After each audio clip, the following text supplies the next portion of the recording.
네, 지금 전해드린 대로 전국경제인연합회가 오늘 55년 만에 한국경제인협회로 이름을 바꿔서 새롭게 출범을 합니다. 네, 관련 내용 최양호 인포스탁 데일리 대표와 함께 자세히 짚어보도록 하겠습니다. 안녕하십니까? 네, 반갑습니다. 자, 먼저 새롭게 이름을 바꾼 특별한 이유가 있습니까? 초심으로 돌아가자는 그런 느낌이 많이 들고요. 사실은요, 한경연이 원래 이름 아니에요. 제일 먼저 이름이 뭐냐면 경제재건촉진회입니다. 이게 사실 이제 5.16 혁명이라든가 4.19 혁명 이런 걸 지나면서 사실 이제 자유당 정권에서 급성장한 사람들을 부정축제했다고 모으는 과정에서 이제 5.16 정변이 일어나고요. 그때 박정희 대통령이 이병철 전 회장을 부릅니다. 이제 이런 우리가 변하는 사회에서 국가의 경제 발전에 위해서 어떤 것을 할 수 있는지 좀 우리가 기업인 입장에서 해 주십시오. 그러면서 이제 이병철 회장이 이제 이런 얘기를 해요. 그러면 지금 뭐 많이 이렇게 부정축제자로 몰지 말고 우리에게 기회를 달라. 그래서 13분이 만나서 야, 우리가 한번 해보자. 그러는 과정에서 이제 기업들이 커지고 뭐 이제 많은 가입자들이 들어오면서 160개가 됐을 때 한경연이라는 이름을 짓고요. 거기서 지금 정경련으로 바뀌는 그런 과정이 가고 뭐 최근에 다 아시면 탈퇴하는 부분들 뭐 이런 것들이 있으면서 이제 새롭게 태어나면서 당시에 얘기했던 게 아니라 국가 경제가 제대로 한번 살려보자. 그리고 이 영어 이름도 보시면 Federation of Korea Industry예요. 기업이 아니에요. 산업을 일으키는데 우리가 한번 힘써 볼 테니 한번 우리 도와주십시오 해서 만들어진 거고요. 과거에도 썼던 이름이군요. 그렇죠. 순수 민간 경제단체입니다. 이제 5대 단체 중에 딴 것들은 이제 법적인 근거가 있습니다만 이거는 민간단체로 돼 있고요. 미국의 상공회의소처럼 사실 로비적인 성격도 좀 있고요. 하지만은 재계의 어떤 의견을 대표하는 그런 단체로 되어 있습니다. 네, 정대등이 재정비에 나서는 만큼 앞으로의 활동에도 뭐 성격 이런 것도 많이 변할 것 같거든요. 어떻습니까? 그러니까 이제 뭐 지금 너무나 많은 지금 뭐 글로벌 공급망이라든가 그다음에 이런 이 경제가 안보하고 직접 연결되는 부분 여러 가지 재계에서의 어떤 목소리를 같이 내고 대오를 단일화하는데 어떤 뭐 맏형 역할을 해줬던 정경련이 다시 한번 중심 기둥이 되는 그런 요구들이 분명히 있었거든요. 그래서 이제 그런 부분들에 다시 한번 하니까 그렇다고 해서 뭐 지금 그대로 발전할 수는 없고 사실 2017년도에 이 정경련이 이제 큰 사건을 맞으면서 그때도 새로운 혁신 방안이 나왔어요. 근데 그게 그대로 이번에 이제 채택이 된 겁니다. 그래서 이제 연구단체, 그다음에 제일 눈에 띄는 건 저한테는 국내외 경제인의 네트워크를 이제 확장시키겠다는 걸로 봐서는 굉장히 이제 많은 해외 진출에 있는 부분들이 있고요. 사실 정경련 하면 가장 이 뭐 성과 중에 하나가 88 올림픽 유치할 때 정경련이 진짜로 앞장서서 많이 한 적이 있거든요.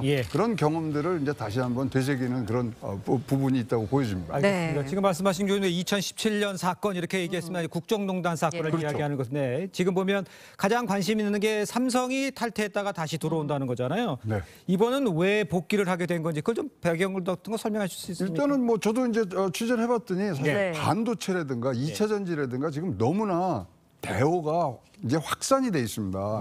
그래서 지금 굉장히 복잡한 글로벌 경제 이 여건에서 단일 대오로 해서 뭐 대응을 해야 되는 필요가 분명히 지금 있기 때문에 지금 다시 들어오는 과정이고요. 일단은 맏형 역할을 해주는 부분. 그리고 이제 지금 이제 정경련이 빈 자리를 사실 상공회의소가 잘 해주고 있었습니다만은 상공회의소보다 민간에서 다시 한번 자율적으로 만들었던 이런 한경련이 이제 앞장서서 다시 한번 정책을 내고 비전을 제시하고 국가와 국민을 위한 정책을 만들겠다는 그런 의지들을 지금 담고 있습니다. 삼성을 비롯해서 4대 그룹이 복귀를 합니다. 한경협 앞으로도 영향을 좀 많이 끼칠 것 같은데 어떻습니까? 4대 단체가 내던 협회비가 전체 77%였어요. 그 정도로 이제 근데 다시 한번 가야 되는데 정경련이 지금 아픈 경험이 있습니다. 이제 우리 외환위기 때 사실 이 재벌들 구조조정한 거 기억나시죠? 반도체 뭐 받고 당시에 정경련이 총대를 매서 했었거든요.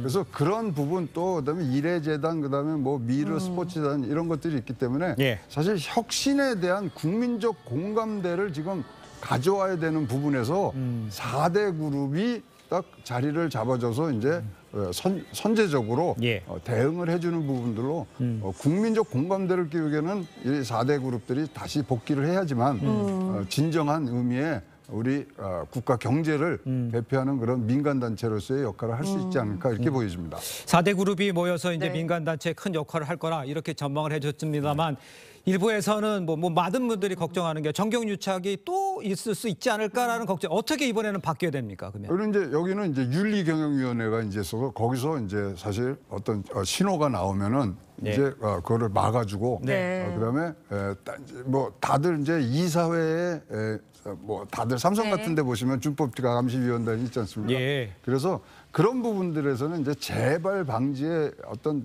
이 굉장히 단호한 그런 시스템을 지금 우리가 갖춘다고 봐야 되기 때문에 네.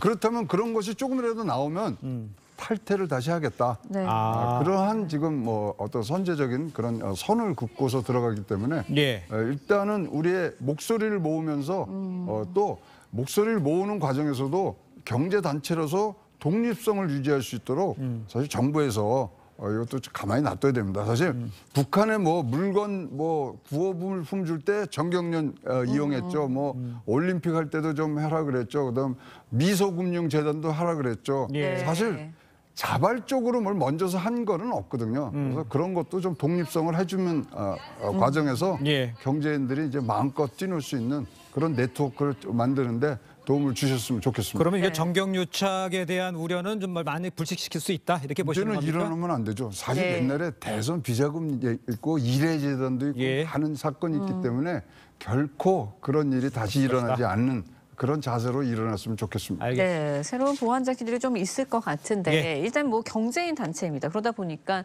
경제 발전을 이끌어야 되거든요. 어떤 노력해야 할까요? 요번에는 나온 얘기가 두 가지입니다. 제 눈에 띄는 건 선제적으로 정책을 제시하겠다. 네. 그다음에 두 번째 네트워크를 굉장히 국내외적으로 하겠다. 그다음에 헤리테이지 같은 정책 예. 정책 싱크탱크를 만들어서 좀 더 나은 폭넓은 그런 부분들을 가겠다. 이런 것들이 눈에 띄기 때문에 네. 요 세 가지만 들어도 사실 굉장히 뭐 진짜로 환골 탈퇴했다는 얘기가 들릴 수 있던 그런 새로운 예. 환경역을 바라겠습니다. 예, 어떤 모습으로 탈바꿈 될지 한번 지켜보도록 하고요. 오늘 말씀 여기까지 듣겠습니다. 고맙습니다. 고맙습니다.